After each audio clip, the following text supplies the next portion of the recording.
Hello मेरे प्यारे नन्हे दोस्तों, कैसे हैं आप सब।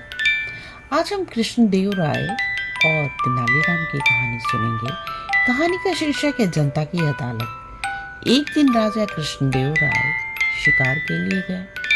वो जंगल में भटक गए, दरबारी पीछे छूट गए। शाम होने को थी। उन्होंने घोड़ा एक पेड़ से बांधा, रात पास के गांव में बिताने का निश्चय किया। राहगीर के वेश में किसान के पास गए। कहा, दूर से आया हूँ, रात को आश्रय मिल सकता है। किसान बोला, आओ, जो रूखा सूखा हम खाते हैं आप भी खाइएगा। मेरे पास एक पुराना कंबल ही है, क्या उसमें जाड़े की रात काट सकेंगे। राजा ने हाँ में सिर हिलाया। रात को राजा गांव में घूमे, भयानक गरीबी थी। उन्होंने पूछा, दरबार में जाकर फरियाद क्यों नहीं करते। कैसे जाएं, राजा तो चापलूसों से घिरे रहते हैं, कोई हमें दरबार में जाने ही नहीं देता। किसान बोला।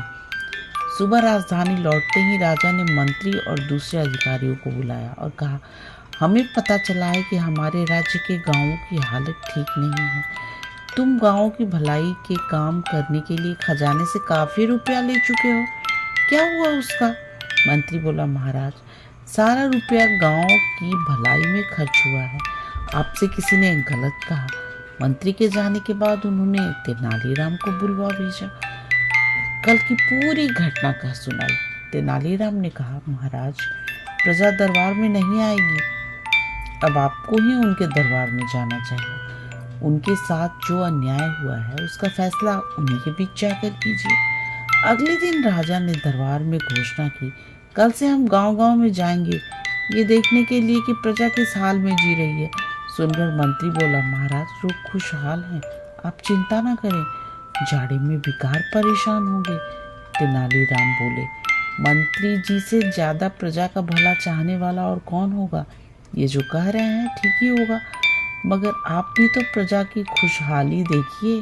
मंत्री ने राजा को आसपास के गांव दिखाने चाहे, पर राजा ने दूर दराज के गांवों की ओर घोड़ा मोड़ लिया। राजा को सामने पाकर लोग खुलकर अपनी समस्याएं बताने लगे।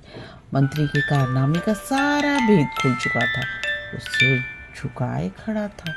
राजा कृष्णदेव राय ने घोषणा करवा दी, अब हर महीने कम से कम एक बार वे खुद जनता के बीच आकर उनकी समस्याओं का समाधान करेंगे।